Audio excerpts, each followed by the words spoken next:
Fala, Juventude Concade, que alegria ter você aqui mais uma vez no nosso Concadecast. E hoje nós estamos com um convidado muito especial. Quero te convidar a ficar até o final desse podcast para ser edificado. E eu já quero apresentar já o nosso convidado. Ele é um homem casado com a pastora Maiara. Ele tem 2 filhos, o Nicolas e o Theo. Ele também é empresário e pastor no campo da catedral, ali da querida igreja AD Anhanguera. E eu estou falando hoje com o pastor Diego Armando. Uau, que alegria ser recebido aqui por você, pastor Davi, nesse Concadecast. Que honra, que Deus possa nos usar hoje para essa juventude Concade. Ah, maravilha. Seu pai era argentino, era? Rapaz, na verdade, meu pai nunca foi argentino e também nunca foi fã de Maradona. Oh. A ideia é que Diego Armando é porque o meu avô se chama Armando. Então, o codinome aí foi uma homenagem ao meu avô. E aí as pessoas às vezes ligam, né, Diego Armando Maradona, mas não tem nada a ver. Eu queria colocar Diego e homenagear o avô. O avô e ficou Diego Armando. Não tem nada a ver com o argentino Maradona, mas o talento tá aí herdado. Olha só, isso aí a gente tem que ver ainda. Olha, né? vamos aí analisar, avaliar. Né? Maravilha. Que benção. Pastor Diego, eu quero começar ouvindo um pouquinho da sua história. Legal. Sua trajetória pessoal e ministerial. Legal. Para a gente poder já começar conhecendo quem é você de fato. Vamos lá. Primeiro pela minha trajetória pessoal, né? Sou paraibano, nascido ali no interior da Paraíba, uma cidade chamada Souza, bem pequenininha. Mas aos 7 anos de idade vim aqui para Brasília, meu pai veio tentar a vida, veio sozinho, depois trouxe eu, meu irmão, minha mãe, e nós somos aqui apenas, né? Toda a minha família continua na Paraíba. Terra boa. Terra boa, maravilhosa. Estamos ali a 400 quilômetros de João Pessoa. Então é bem bacana. Nossas férias é João Pessoa por conta dos familiares. Mas dentro dessa trajetória, nós não tínhamos ninguém na família que de fato fosse cristão. A família toda se professava católico, mas era aquele católico que uma vez ao ano na missa, mas não tinha compromisso, não tinha fé para nada. A verdade é que eu fui nascido dentro de um ambiente muito pejorativo, murmurento. Então, assim, uma realidade muito complicada, muito pobre. E minha avózinha, quando eu tinha aproximadamente 7 para 8 anos de idade, ela aceitou Jesus e começou a profetizar sobre a minha vida, que eu seria um grande homem de Deus. E aquilo entrava no ouvido, saia no outro, eu ria dela, eu brincava com aquilo ali, mas eu não queria compromisso com a igreja, eu detestava, essa era que é a verdade, ir em igreja. Mas quando foi aproximadamente com 15 anos de idade, eu entrei na igreja por causa de uma namorada. Oh. Olha só que coisa. Fui lá a convite, assisti esse culto, e no meio do culto eu ouvi o pastor dizendo assim: quem crê em Jesus dá um glória a Deus. E eu falei, vou impressionar. Tava eu, um amigo e essa moça. E eu levantei a mão e disse assim, glória a Deus. Nesse momento chegou 2 obreiros, me pegou pelo braço, dizendo, parabéns, amém. E eu, sendo carregado, o que é isso? E quando eu fui ver, eu estava lá na frente aceitando Jesus, porque na verdade o pastor tinha dito, quem quer aceitar Jesus, levante a mão. Eu entendi errado. Então eu aceitei Jesus enganado. Aí eu falei, eu vou lá, amanhã eu desvio, não tinha compromisso com nada. Mas pastor Davi, na hora que eu confessei a Cristo... Quantos anos você tinha nessa 15 anos. 15 anos. Foi o meu primeiro contato com a igreja evangélica. Eu nunca havia entrado dentro de uma igreja antes. Muito precocemente, nessa idade, 15 anos não é uma idade velha, mas nessa idade eu já tinha bebido, fumado, então assim, experimentado algumas coisas, menos droga. E fui para o primeiro contato nessa igreja, aceitei Jesus.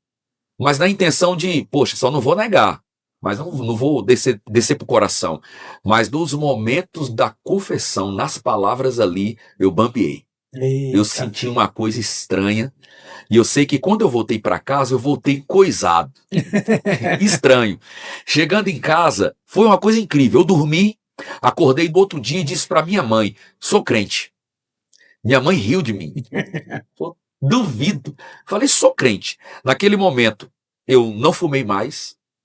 Eu terminei o namoro. E eu fui para a igreja, me relacionei com a juventude da igreja. E eu nunca mais saí. Meu Deus! Essa é a minha trajetória de crente. Então não foi nada programado. Foi uma coisa assim, totalmente aleatória. Mas Cristo me pescou naquele dia. E eu mudei assim totalmente, apaixonado pela escritura. Eu lembro que no dia que eu aceitei Jesus foi um domingo. Na segunda, eu peguei a Bíblia da minha mãe, que era aberta assim no móvel da casa, toda amarelada no Salmo 23, e eu folhei o livro de Gênesis inteiro. Lendo, primeiro contato com a Bíblia. E quanto mais eu lia, mais eu tinha vontade, Mais sede tinha. Mais sede. Então, desde aquele dia, a minha trajetória ministerial começou. Fui apaixonado pela Escritura, amor à primeira vista. Mas eu não comecei no Ministério da Palavra. Eu comecei no louvor. Então, o pastor ali que me discipulou, aceitei Jesus na Igreja Brasil para Cristo. Fui discipulado por um pastor que foi maravilhoso, muito fundamental na minha base cristã. E ele me jogou para o Ministério de Louvor.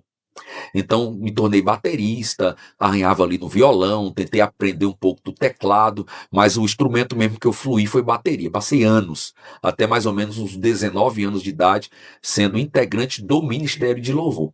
E é o que é o mais curioso também dessa trajetória, pastor Davi, é que com 16 anos, aí eu conheci Maiara. Nessa igreja, inclusive. Nessa igreja? Ela era ministra de louvor dessa igreja. E eu fui tocar bateria, e a gente teve um contato.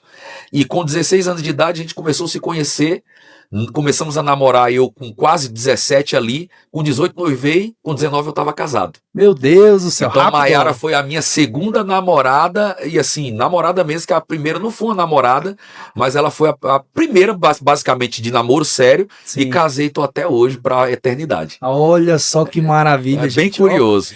Chegou na igreja por causa de uma menininha, exatamente. Mas largou a menininha para encontrar a pessoa certa. A pessoa certa. Jesus mudou minha vida em culto. Totalmente. Olha só que maravilha. Que interessante, né, ouvir essa história, né?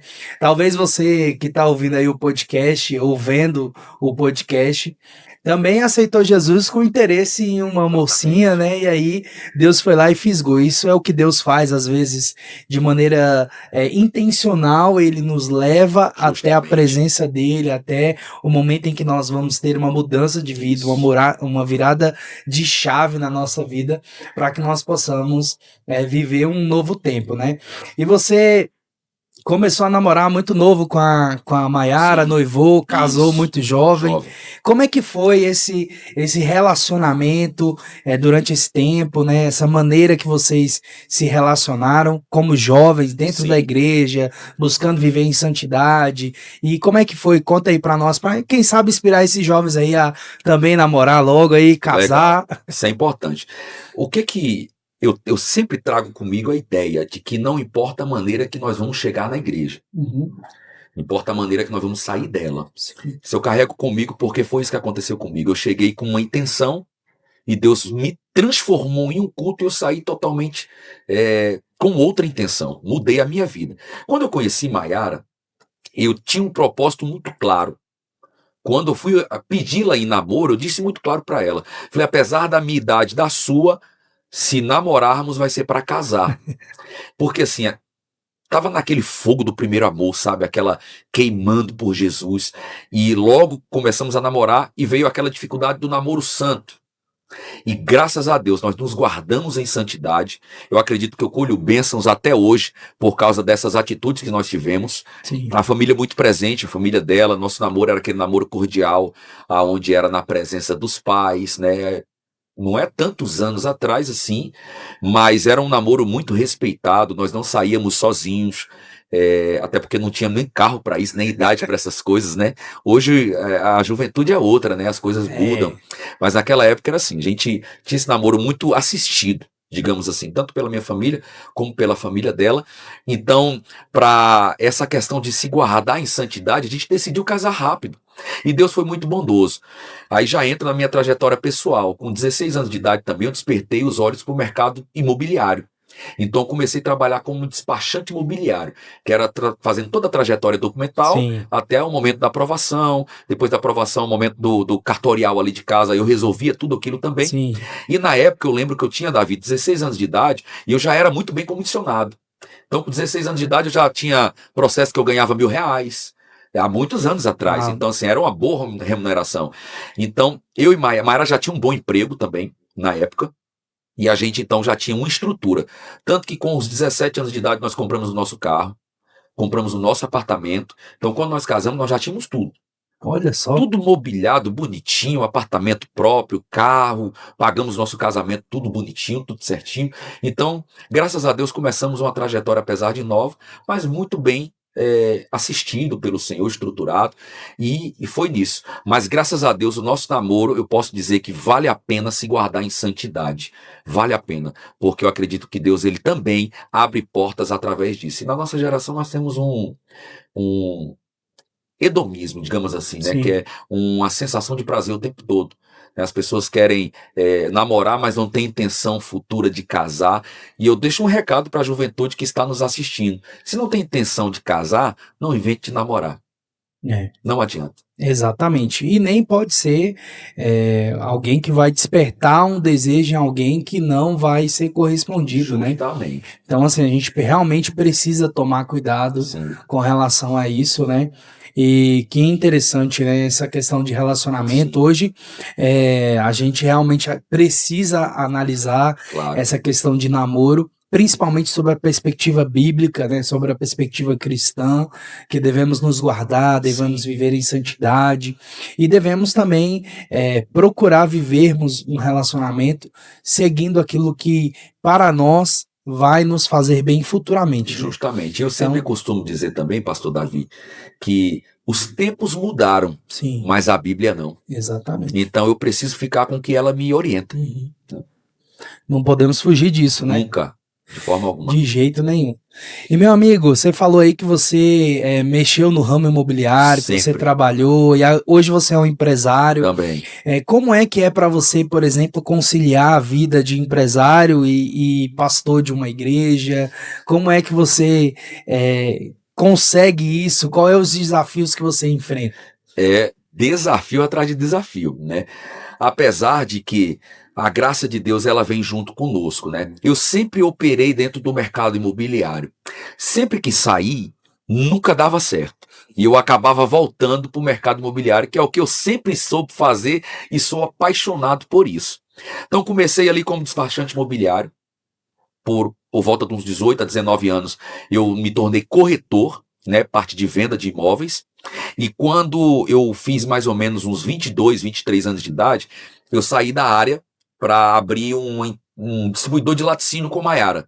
Então nós trabalhávamos ali entregando queijo, mussarela, mercado, padaria, pizzaria, e foi um ramo muito grande que nós entramos.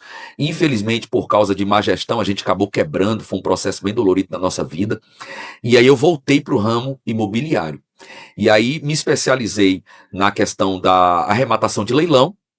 Aí agora com o governo atual que nós estamos, o leilão não tá bom, infelizmente. E aí eu fui para o ramo da construção civil. Então hoje nós estamos construindo apartamentos e casa para vender. E existe assim um parâmetro complicado entre essa conciliação. Por quê? Eu acredito, Davi, que nós que não somos somente pastores integrais de igreja, nós precisamos ter uma boa equipe para nos ajudar a gerir todo o processo ali de consolidação do rebanho que Deus nos confiou. Porque sozinho a gente não consegue nada. Então eu sempre costumo dizer, se nós temos um sonho para chegar no Everest, um monte dele, nós precisamos de uma equipe para que esse sonho se torne realidade. Senão ele se torna um pesadelo. Então tendo essa boa equipe, acaba tirando uma sobrecarga. Ontem eu ouvi uma frase muito linda de um amigo que ele disse assim, o sucesso da nossa equipe é a sobrecarga que sai do nosso ombro. Então hoje, graças a Deus, na DEA Anhanguera nós temos uma equipe consolidada de pastores como vices ali, de líderes, que conseguem nos dar suporte para que eu e Maiara, que temos trabalho fora, possamos não ser atolados com as demandas da igreja. Então a gente consegue conciliar. Hoje, graças a Deus também, o meu mercado, ele é consolidado.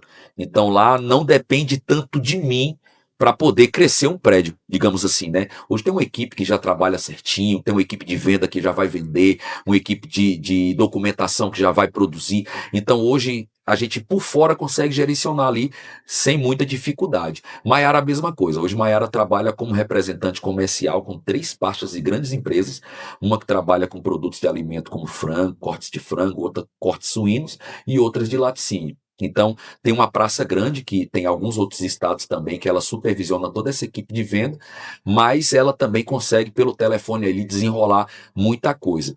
Apesar da demanda da igreja ser muito grande, graças a Deus a gente nunca faltou nem com o trabalho e nem com a igreja. Inclusive, não é só os dois. No meio disso tudo tem a família. Os filhos, a atenção com a família, que ela é de fundamental importância. Mas até aqui tem me ajudado, Senhor, fazer as 3 áreas da vida estarem rodando em perfeição. Que maravilha. E pastor Diego, deixa eu lhe perguntar, como é que você, há um tempo atrás você ministrou um treinamento de líderes para os líderes de jovens da Juventude Concad e abordou um tema muito interessante. Como é que você vê, por exemplo, a necessidade de treinar líderes, né? Me fala um pouco sobre liderança, né? Principalmente aí para os líderes de jovens que vão assistir esse podcast. Dá algumas instruções aí, uns direcionamentos. Maravilha, vamos lá. Eu entendo que liderança ele é a base de tudo. As pessoas têm necessidade de ser lideradas, grande parte dela. Então, se nós não temos uma equipe preparada para liderar essas pessoas que precisam ser guiadas, nós não vamos conseguir levá-las até o lugar que Deus prometeu. Então, o que acontece? A liderança, ela também não pode ser apenas focada em si mesmo, porque senão você não dá conta. Jefté dá um conselho para Moisés: você vai morrer se você continuar cuidando desse povo todo.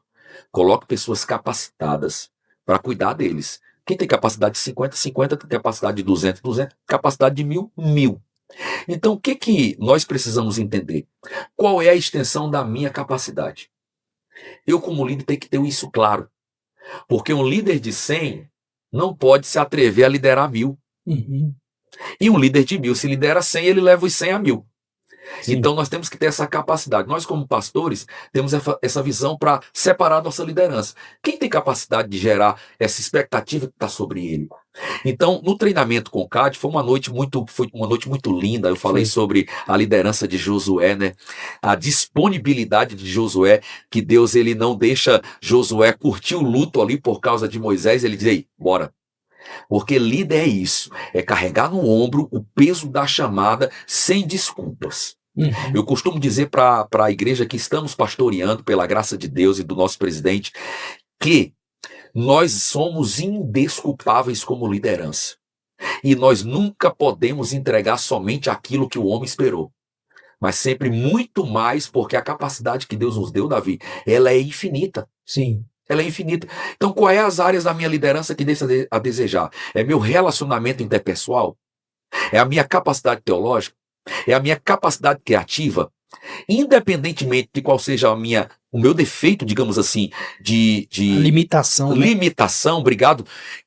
Eu preciso fazer com que isso cresça. E como é que isso cresce? Treinamento.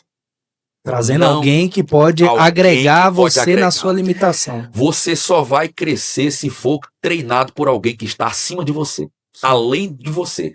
Então, com isso, dentro da igreja da Aldeia Anhanguera, nós temos sempre feito treinamentos mensais para poder esticar essas pessoas. Eu brinco lá dizendo para os líderes, Davi, e eu estou aqui para esticar vocês ao próximo nível. Por quê? Porque se ninguém me esticar, eu me acomodo. E liderança não pode se acomodar. E eu sempre costumo dizer que essa liderança jovem, estamos falando para a juventude, ela vai ter uma capacidade de entrega maior do que a minha e a sua. Sim. Porque os tempos são outros. As ferramentas são infinitas. Nós temos muito maiores. Antigamente, você vai concordar comigo, quando você ia preparar um sermão, a dificuldade que era. Cara, você tinha um monte de livro na mesa, a palavra, você buscava, você orava. Hoje em dia, você pega uma juventude dessa, vai falar sobre o quê? Sobre liderança, ela vai num IA dessa, prepara tudo. Sim. E aqui está um grande perigo, porque nós não podemos nos tornar pessoas teóricas. Sim. Que tem o que a ferramenta da IA nos dá, e a gente prega sobre aquilo, mas não vive aquilo, porque a vivência ela vem através da revelação. Sim. Então nós temos que ter muito esse cuidado. Eu costumo dizer que há uma corrida de bastão. O evangelho é uma corrida de bastão. Nossos pais traziam o primeiro bastão. Nós pegamos o bastão no meio da corrida, e essa juventude que está chegando agora, eles pegam a última parte da corrida.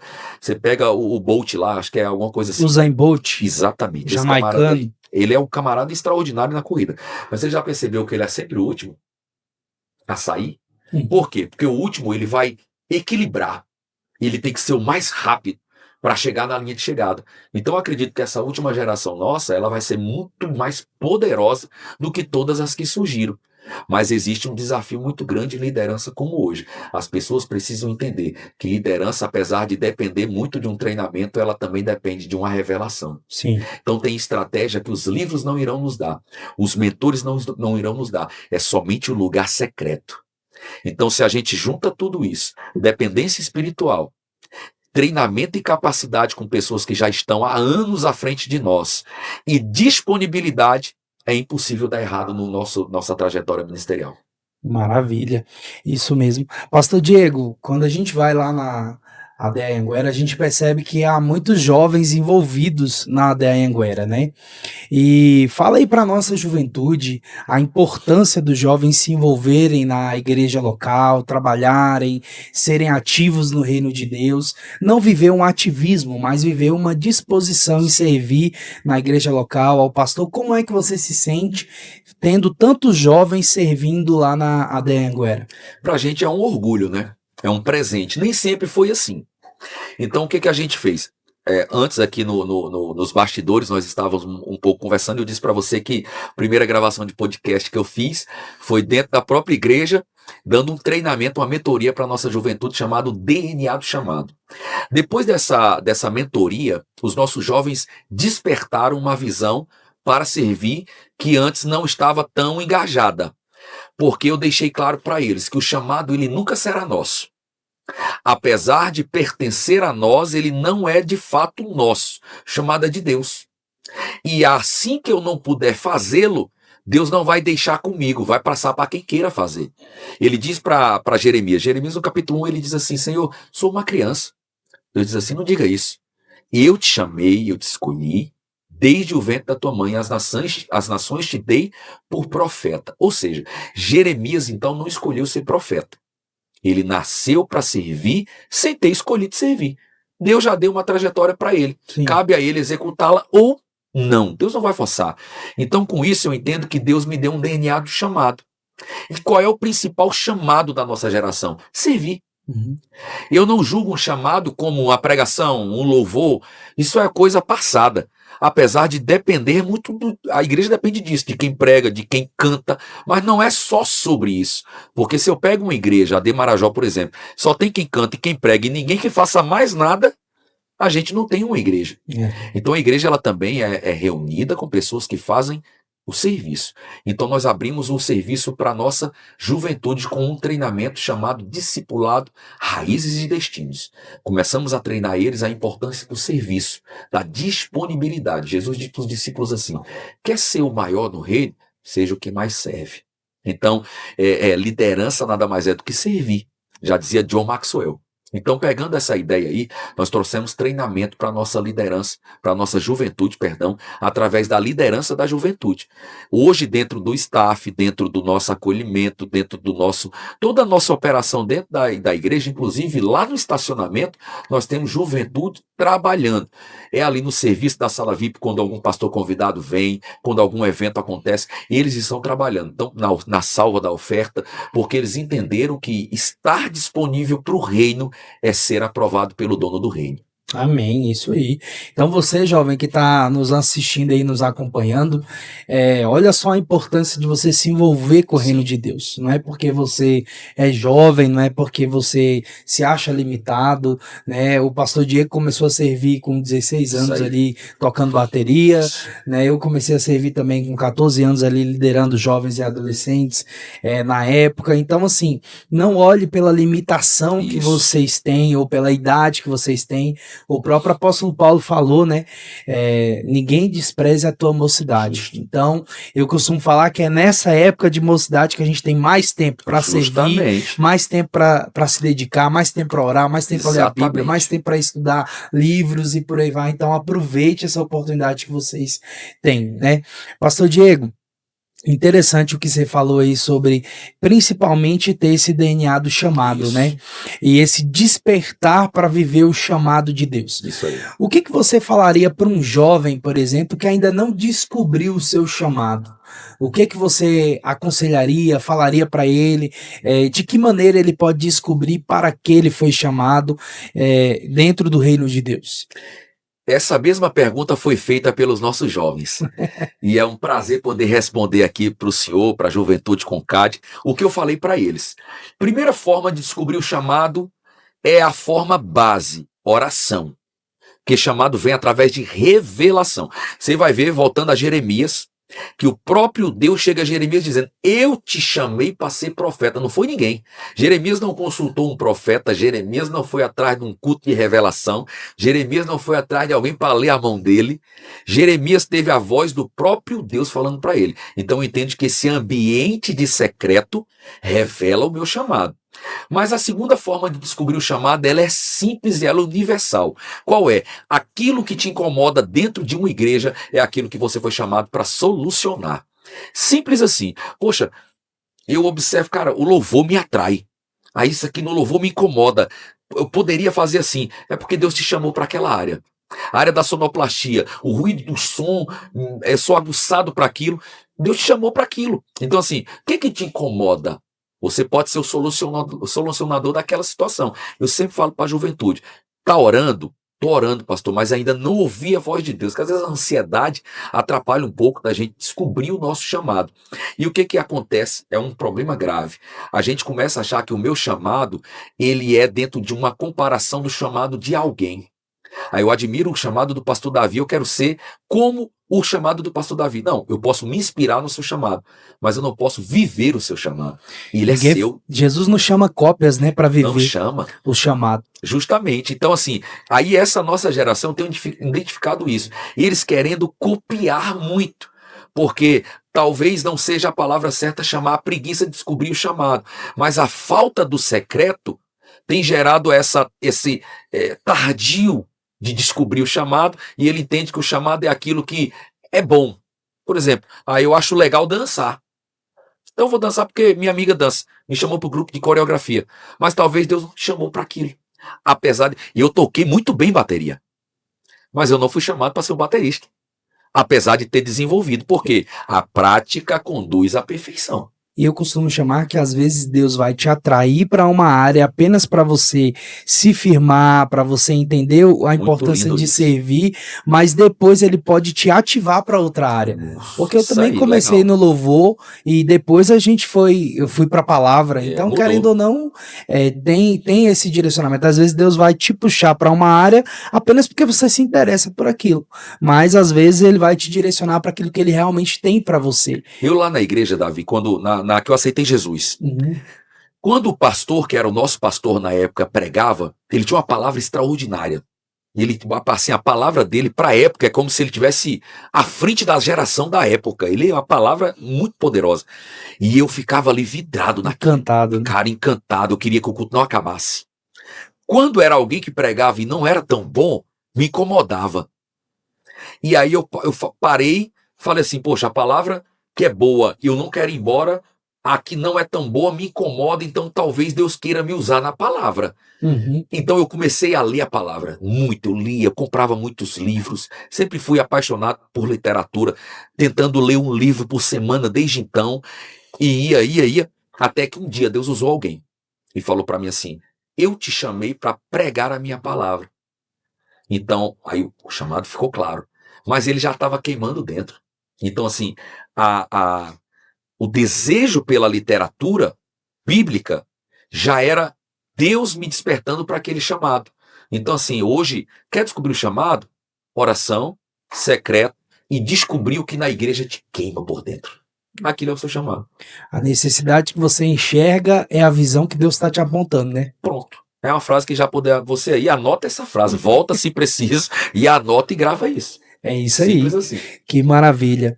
E pastor Diego, Me fala um pouquinho aí sobre, principalmente, a sua trajetória como pastor. Há quanto tempo você está lá pastoreando a Anhanguera? Que legal. Como é que foi o início, né? Como é que tem sido essa trajetória? Você passou de uma transição de uma lojinha pequena para uma igreja com uma estrutura Daí. diferente. E me explica aí como é que foi essa experiência. Então, nós assumimos lá com 28 anos de idade. Então, assim, é bem novo, né?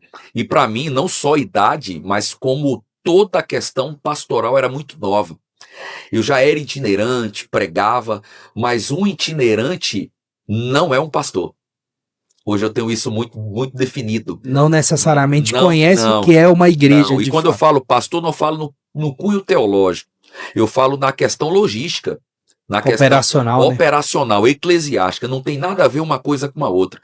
Mas quando nós chegamos ali na de Anhanguera, eu lembro que o nosso pastor, então, lá da Ipiranga, era o pastor Éder Pains, e ele uma vez me chamou e disse para mim assim: olha, eu tive um sonho com você. E Deus me mostrava Antônio Márcio e você ao mesmo tempo. E eu disse: Deus, o que é isso? E Deus me falava no sonho: eu quero fazer do ministério dele como do pastor Antônio Márcio. Um pastor local, mais um pregador da palavra. E eu vou te ajudar a ser pastor. E na época eu até brinquei com ele, falei: não faz isso comigo não, pelo amor de Deus. E eu falei muito sério, até porque é uma responsabilidade que eu achava que eu não era capaz. Essa aqui é a realidade. E eu literalmente me achava incapaz de pastorear uma igreja. Pregar é uma coisa, pastorear é outra. Eu tinha esse medo. Foi passando o tempo, o Éder foi transferido lá para a Catedral do Amor, o pastor Wesley assumiu, e aí veio a pandemia. Na pandemia, nós estávamos ali, lado a lado com o pastor Wesley, trabalhando. Você já tinha assumido a Marajó, e a gente ficou ali, labutando. Até que um dia, no sábado, eu no trabalho, o telefone toca, era o pastor Wesley. Tá sentado? Estou não. Falou: senta. Falei: meu Deus, quem morreu, Jesus? E ele falou assim: olha, o presidente pediu para te ligar, para dizer para você que a posse é quarta-feira. Posse de quê? Da igreja que você vai pastorear. Eu falei: não vou, não faça isso não, pelo amor de Deus. A Ueder me ligou, logo em seguida o pastor João. E eu lembro que eu falei pro pastor João assim: pastor, que convite honroso. Eu não me sinto capaz. Eu vou falar com a minha esposa para ela me ajudar. Conversei com Maiara, Maiara falou assim: se Deus está, né, colocando no coração do nosso presidente, vamos aceitar o desafio. E na quarta-feira, pastor, nós fomos lá em Poçado, na quarta-feira de 2020, 15 de abril de 2020. Recém começando pandemia, né? Recém começando pandemia. Você estava no dia lá da inauguração, me sinto até honrado por isso. E aí, logo em seguida, nós fomos consagrados, na verdade, fomos apresentados como pastores da igreja numa quarta-feira, numa sexta-feira, lockdown. Fecha tudo. No culto de domingo, onde eu era o ministrante do culto, como pastor da igreja, foi online. Então não tive a oportunidade de conhecer as ovelhas. Quando fiz o levantamento, nós tínhamos apenas 8 ovelhas disponíveis para congregar na época. E aí, logo em seguida, nós ficamos trabalhando ali online, consolidando essas 8 ovelhas. Desafio, tentando aprender tudo novo, pedindo ajuda aos amigos, pedindo ajuda ao Senhor. Lembro que eu ligava para o Éder direto: como é que é isso, como é que é aquilo? E tudo novo, mas Deus foi dando a graça, a gente foi trabalhando. Quando deu uns 3 meses, mais ou menos, abriu tudo, para a capacidade de 30% das pessoas do local. Eu falei: a pessoa só tem 8 membros no lugar que cabe 30, tá Vai lindo. ser só isso. Tá lindo. E aí começamos os cultos presenciais. Eu lembro que eu chamei uma das ovelhas mais antigas da igreja e disse assim: você tem o contato das pessoas que não são mais daqui? Ela disse: eu tenho. Eu falei: faz uma lista para mim, que eu quero entrar em contato pessoalmente com cada uma delas. E a palavra que eu usava junto com Maiara era assim: me dá uma oportunidade só de vir no domingo, me dá esse presente. E as pessoas vinham no domingo, eu estava pregando, Maiara louvava, porque não tinha ministério de louvor também na época, era playback. E aí eu lembro, pastor Davi, que quando a igreja abriu, passou mais ou menos assim uns 2 meses, nós saímos de 8 pessoas para umas 40. Aí já ficou uma igrejinha cheia, era a capacidade ali máxima da igreja. E nós fomos trabalhando. Só que até então, desafio pastoral não tinha. Era bem tranquilo, 40 pessoas você cuida ali, ó. Você sabe o nome de todo mundo, não tem É mais dificuldade nenhuma, prático, é né? muito prático, tranquilo. Então houve a transição, né? Quando houve a transição da igreja pequena para a grande, a gente teve assim 40 pessoas chegando ali na igreja grande. Em uma semana, que foi no outro domingo que inaugurou, nós tínhamos 200 e tantas. Já muitas folhas de cadastro, membro, tô mudando, quero congregar. Então, assim, nós saímos de 40 para 230 pessoas em uma semana e tanto. Aí eu fui descobrir o que era problema. Muitas visões diferentes. Eu não sabia ainda na prática o que era a palavra divisão. Não estou falando de divisão de briga, de racha, mas divisão de visões. Porque nós somos uma Assembleia de Deus madureira, chegando gente de comunidade presbiteriana, Batista. Deus te amou, batista. E aí na minha era assim. Fala, não, gente, aqui é Assembleia, é assim. Então, eu digo para você, até hoje, nós estamos ainda fazendo o mesmo trabalho de consolidar a visão. Quem somos, qual é o nosso ministério, como é a nossa visão, nossos valores, porque o tempo todo está chegando gente de outros lugares.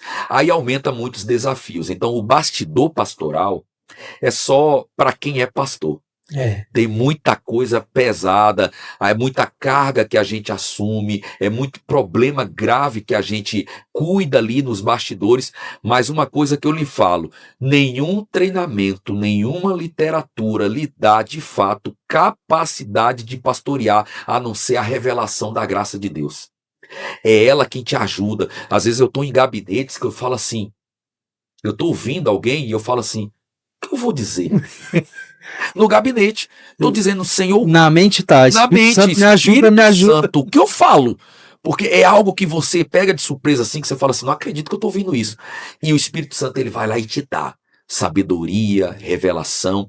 Então eu acredito que quando você assume a posição pastoral, vem um plus, uma unção sobre você para executar aquele chamado. Mas apesar de sermos, hoje você também, nós temos a mesma idade, apesar de sermos pastores novos, nossa trajetória não começou hoje. A nossa trajetória ministerial não começou em 2020, quando eu assumi ali a AD Anhanguera. Eu assumi uma posição pastoral, mas o ministério ele vem desde os 16 anos de idade. Sabe, entrega, disponibilidade, oração. Eu lembro que com 16 anos de idade, eu era o único jovem da igreja que todo dia estava com ciclo de oração 6 horas da manhã com as velhinhas. De segunda a sábado. Porque eu não trabalhava. Então eu estava lá todo santo dia, orando, buscando. E quantas promessas que Deus cumpre hoje na nossa vida que eu ouvi lá. Então assim, para a nossa geração, tudo que assumirmos, vamos ter dificuldade. Seja liderar um departamento, seja pastorear uma igreja, tudo vai ter nossas dificuldades. Mas o que vai nos manter firmes para vencer as dificuldades é a disponibilidade. É um coração ensinável, é buscar em treinamentos, é buscar em literatura, é buscar a palavra de Deus, mas entender que tudo que Deus vai fazer com que a gente tenha sucesso é através de uma grande revelação. Amém, isso aí. E pastor Diego, nós temos uma juventude que hoje, né, tem acesso a várias ferramentas que podem melhorar o seu desempenho, a sua performance, potencializar realmente o seu ministério, o seu chamado, mas por vezes a gente enxerga também muitos desses jovens que têm toda essa possibilidade, enxergando o ministério como algo que não é acessível, né? A maioria quer investir, por exemplo, em ser um bom advogado, um bom médico, um bom engenheiro, um bom enfermeiro ou qualquer outra profissão, mas não quer se envolver tanto com o ministério, né? E a minha pergunta para você aqui é: como você olharia e enxergaria, por exemplo, apontaria para esses jovens essa questão de não ser apenas um bom profissional, mas ser alguém envolvido com o reino de Deus, né? Que está disponível para servir sempre que puder estar, principalmente servindo na igreja local. Sim, perfeito. O que eu acredito, pastor Davi, que antes de qualquer profissão ou sonho pessoal, eu tenho um chamado. Porque eu acredito que Deus não me fez nascer somente para viver os meus próprios sonhos, mas para que eu pudesse promover o reino dele na terra. Então, o que eu falo para a nossa juventude? Que entre o ser advogado e talvez ser um líder, eu preciso entender que a minha profissão ela precisa comunicar o meu propósito. Não dá para sair do propósito e só viver para ser um bom profissional. Hoje, na minha profissão, por que eu amo muito a minha profissão? Porque eu sou pastor de uma equipe grande de pedreiro. Sou pastor deles, de ajudantes, de empreiteiro. Eu chego lá, os caras estão com problema, eu aconselho, eu oro por eles, eu dou uma palavra, eles saem renovados. Então eu falo, cara, isso aqui é uma igreja. Eu estou cuidando deles aqui, eu estou fazendo o que tem que ser feito, o meu profissional que alimenta a minha casa, mas eu também estou usando da minha profissão como um braço do meu chamado. Então, às vezes qual é o maior erro da nossa geração hoje? Escolher profissão por dinheiro. Tá errado. Porque a profissão pode me pagar bem, mas se ela não comunica o meu propósito, eu não vou ser feliz. Isso. Eu não vou ser completo. Eu não vou ter plenitude de chegar para trabalhar e falar, cara, hoje eu ajudei alguém. Hoje eu comuniquei. Eu estava esses dias falando com um amigo do meu sogro, que é político, com um médico. É um árabe, ele é médico, ele tem um grande hospital lá em Goiânia. E ele disse para mim assim, olha, entre doutor de medicina e médico, eu sou médico, eu não sou doutor. O doutor está na profissão por causa do dinheiro. Eu não, eu já fiz cirurgia dentro de banheiro. Eu amo a profissão. Ele disse, eu estou andando na rua e eu vejo pessoas, ele é especialista em oftalmologia. Então ele disse, estava na rua uma vez com um amigo, eu estou com o olho embaçando. Ele foi dentro de um banheiro de uma padaria, apagou a luz, botou uma coisa que ele... Eu não sei o nome, é um aparelho que ele tem, viu um começo de um câncer no olho do cara, tal, fez todo o procedimento dentro do banheiro, tudo de graça, mandou para um outro médico lá, tudo bonitinho, laudado, num papel do guardanapo, que ele falou aquilo para mim, eu me senti realizado. E no final, ele é cristão, ele disse assim, essa é a forma que eu comunico os céus através da minha profissão. Então eu não posso escolher profissão por causa de uma oportunidade de ganhar dinheiro. Eu preciso escolher uma profissão para que o meu chamado através dela possa ser ativado. Esse é o conselho que eu dou para os nossos jovens de hoje. Amém, isso aí. Maravilha. Pastor Diego, nós estamos falando esse CONCADcast, né? E nesse CONCAD, especialmente, você já tem uma história aí com o CONCAD, Isso. né? Há um tempo é coordenador da região de número 3, né? Caminhou aí em todas as congregações da região de número 3, provavelmente. Eu queria ouvir de você algo que marcou você em algum dos CONCADs que você passou, por exemplo, ao longo desse tempo aí, algo que realmente te marcou e te fez, virou uma chave, quem sabe, em você. Então, todos os CONCADs são marcantes. Na verdade, não existe um CONCAD semelhante ao outro. Né? A gente sempre vive tudo novo, é tudo lindo, é tudo maravilhoso. Mas eu lembro que o CONCAD, eu não vou saber se foi do ano retrasado, especificamente, mas eu acredito que não foi do ano passado, o retrasado, que o pastor Júlio César pregou. Sim. Nesse CONCAD eu estava especificamente com o coração quebrado, passando muita coisa pessoal, estava passando assim muito ansioso com algumas coisas, sabe aquele momento que a gente também que pastoreia somos seres humanos. Aquele momento que a gente se sente incapaz, que a gente se sente pequeno, que a gente acaba se sentindo não produzindo, apesar de estar produzindo, se sente não produzindo, porque nós temos essa dificuldade de querer produzir o tempo inteiro. Então eu estava assim numa fase muito ruim. E eu sempre fui no CONCAD para servir, tá ali disponível para servir, para levar a nossa juventude e a gente fica de olho na juventude também o tempo todo ali. Mas nesse CONCAD especificamente, num domingo à noite, o Senhor usou o pastor Júlio César para falar comigo. E ele disse assim, eu não te trouxe aqui só para servir, mas para cuidar da tua alma. E esse CONCAD, ele marcou a minha trajetória. Porque, Davi, eu senti literalmente a minha alma ser curada em um culto. Então, assim, por que eu digo isso? Porque nós que estamos ali para estarmos disponíveis para a liderança geral, servindo, sendo em qualquer área do CONCAD, a gente está sempre atento à logística. E às vezes perdemos certos pontos do culto, porque a gente está ali ligado. Mas, mesmo ligado, mesmo trabalhando, Deus vai dar um jeito de nos alcançar dentro do Concade. Então não é sobre servir apenas, sobre ser cuidado, transformado. Então nós estamos ainda aí para 5 anos, né, trabalhando, cuidando ali da R3 ali como líder da juventude. Alguns desafios que acontecem dentro da região, mas nós temos rompido, e esse Concade de 2023, ele marcou a minha vida. Amém, glória a Deus, maravilha. É de fato mesmo assim, cada Concade tem uma Ele história, é único, marca a nossa geração, né? E assim, é uma oportunidade que nós temos até de como pastores dirigentes impactar Justamente. a juventude, né? Apesar de sermos pastores dirigentes de uma congregação, a gente poderia muito bem pegar esse período, descansar com a família, viajar, fazer qualquer coisa, mas a gente está ali para servir e para impactar, ver jovens sendo despertados, né? Ativados, e isso é uma recompensa para nós, né? E nós estamos ali levando eles para viver o momento deles, e nós também, no meio de toda a correria, é alcançado com graça, com renovo. Então assim, o Concade acaba, a gente tá acabado junto, mas mesmo assim se sentindo renovado, né? Espiritual ali, ativado, animado. Todo Concade, eu sento com a liderança da nossa igreja, a gente vem animado para tanta coisa, projetos para a região, projetos para a igreja, projetos para a juventude, porque o Concade, de fato, se eu pudesse definir o Concade hoje com uma palavra, eu diria, ele é um ativador de ministério. Amém, glória a Deus, que bom.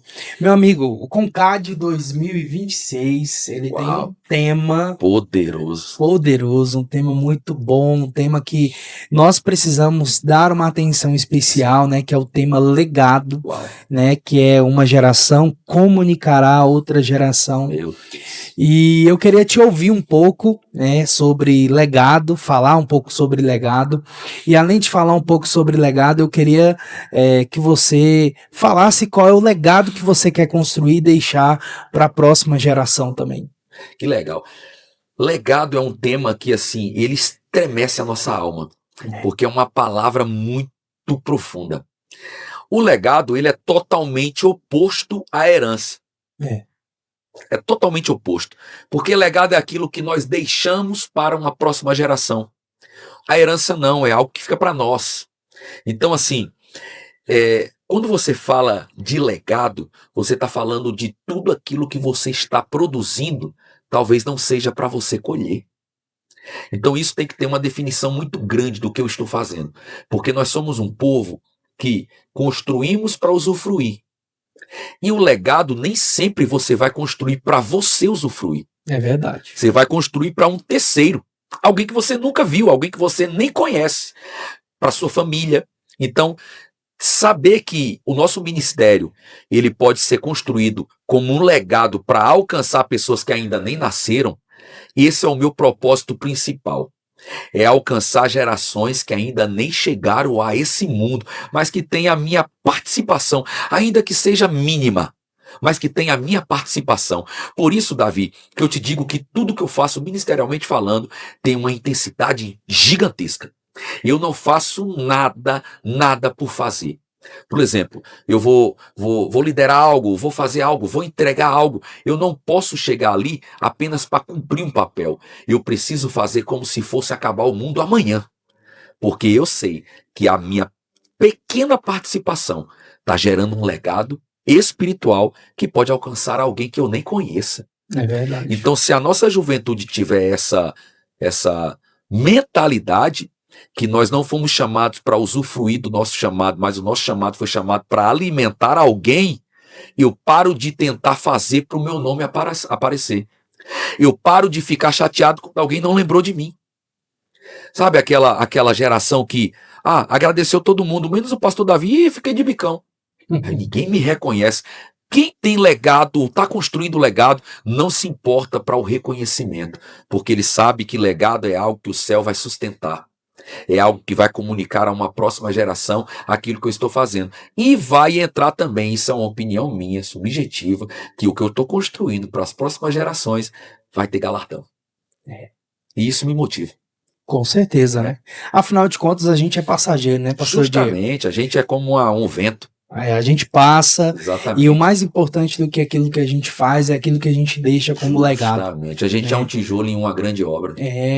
O reino de Deus não para quando a gente para, o reino de Deus não se frustra quando a gente frustra, o reino de Deus não atrasa quando a gente retrocede um pouco, muito pelo contrário, né? O reino é de Deus, o dono é Ele.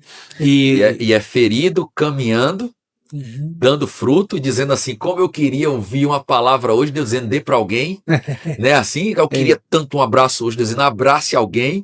Eu lembro, sabe de quem, pastor Davi? De Ezequiel. O profeta Ezequiel tá de luta, a mulher morreu. Posso enterrar? Não. Vai profetizar. Deixa que cada morto enterra seu morto. Vai profetizar. Eu não posso nem ter tempo para curtir o luto. Não. Isso é legado. Eu não tenho tempo para parar. Ainda que me doa. Porque eu acredito que ninguém constrói grandes coisas espirituais sorrindo. Eu uso uma frase lá na igreja que eu digo assim, ninguém amadurece sorrindo. Para nós amadurecermos, para nós chegarmos aonde nós estamos chegando, precisou pagar um preço. E esse preço talvez não vá ter um reconhecimento. Mas um dia seus filhos, os meus filhos, lembrarão das noites de sono que perdemos por causa de alguém, das noites de oração por causa de alguém, e vão dizer, o meu pai deixou um legado espiritual, eu preciso honrar. Então isso para nós é maravilhoso. Essa palavra é legado. Eu creio que vai ativar uma geração que, se brincar, pode esquecer o que é legado.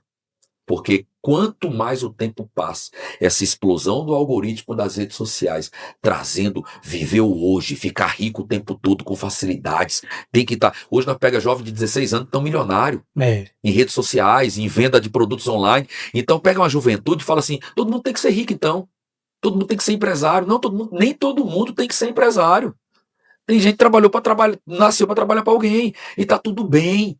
Então, qual é o teu legado? Legado não é construído em grandes coisas. Legado é construído em que eu posso oferecer com a minha capacidade.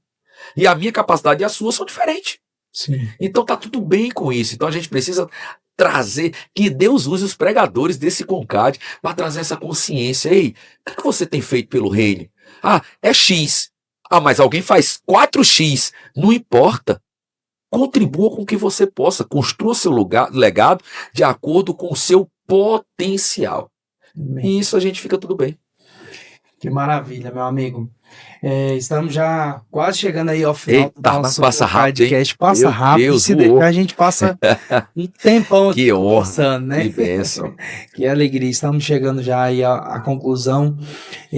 Antes de nós concluirmos, eu gostaria de fazer um bate-bola aqui com você rapidinho, né? Eu vou falar algumas coisas e eu queria que você falasse a primeira coisa que vier na sua mente aí, para poder fluir, né? Deixar legal. Fluir, tá? Qual é o personagem bíblico que você gostaria de ser? Davi.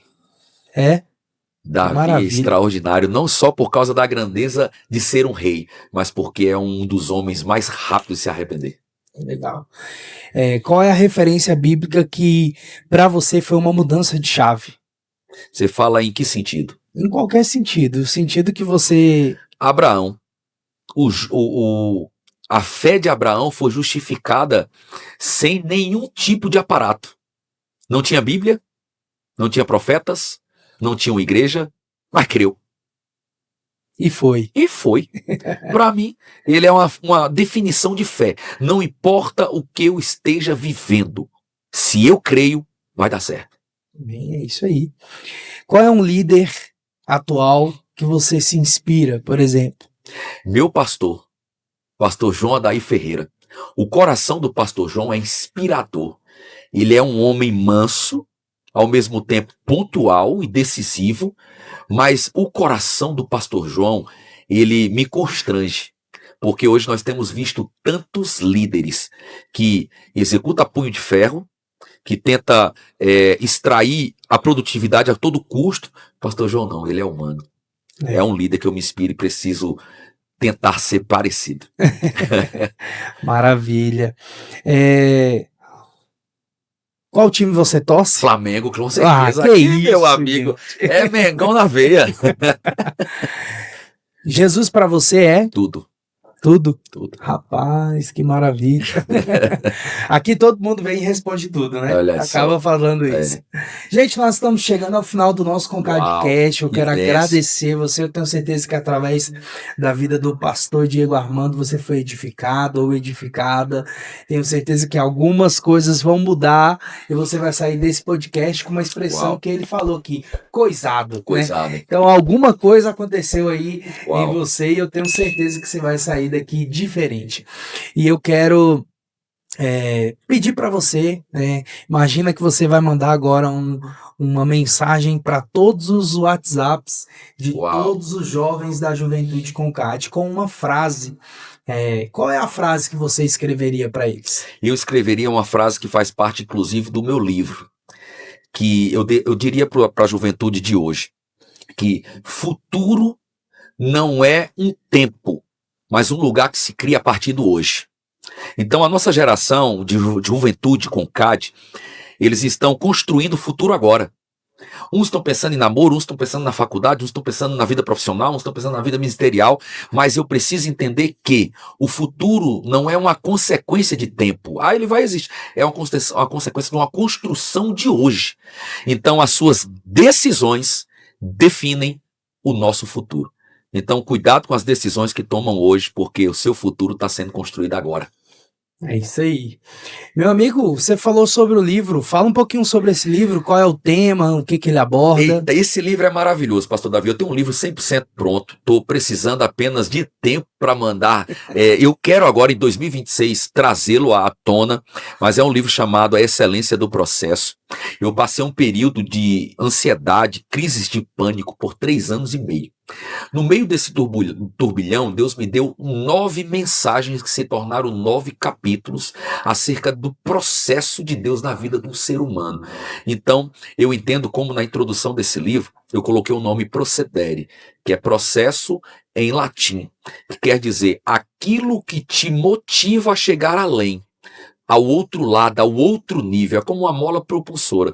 Então todo processo que eu passo, seja ele positivo ou negativo, ele está construindo em mim alguma outra coisa para me dar base sólida para suportar coisas maiores. Sim. Então nesse livro eu vou tratar muito sobre isso, suporte, resiliência, sabe, perseverança, entender os processos do tempo na vida do ser humano. Deus poderia construir o mundo através do estalar de dedo, ou no haja tudo, mas ele diz haja luz, separação entre águas doce e salgada, céus e terra, firmamentos. Um dia ele fez uma coisa, no segundo outra. Ele foi trazendo processos de construção e criação para nos ensinar a respeitar o tempo e o processo. Então sobre isso que a gente fala no livro é algo muito incrível. Acredito que vai abençoar a vida de muita gente. Amém. Olha, você já fica pronto aí para poder adquirir esse livro aí. Que vai Se Deus quiser, lançamento agora 2016. Olha, de janeiro para fevereiro. Quem sabe no Concad eu não esteja com ele lá. Maravilha. Benção. Pastor Diego, muito obrigado pela sua presença. Amém, quero a honra agradecer minha. Em nome do nosso líder, pastor Rodrigo Dantas, toda a coordenação do Concad, a sua presença aqui conosco. E que Deus continue abençoando a sua vida. Amém, de maneira poderosa. Obrigado. E o seu ministério, sua família, todas as áreas que você estiver frutificando, Glória você seja ainda mais frutífero. Que bênção. Muito obrigado. Uma honra participar desse Concadcast. Deus abençoe você que está conduzindo aqui essa entrevista e a toda a nossa liderança. Um beijo no coração de toda a juventude. Amém. E você que ficou até aqui, compartilha com alguém que precisa ser edificado com esse vídeo, com esse podcast. E lembrando, nós estamos também no Spotify, no YouTube. Aproveite para nos seguir, para que você possa ser edificado através de todos os episódios aí que nós temos subsequentes aí. Que Deus abençoe sua vida de maneira poderosa e até a próxima.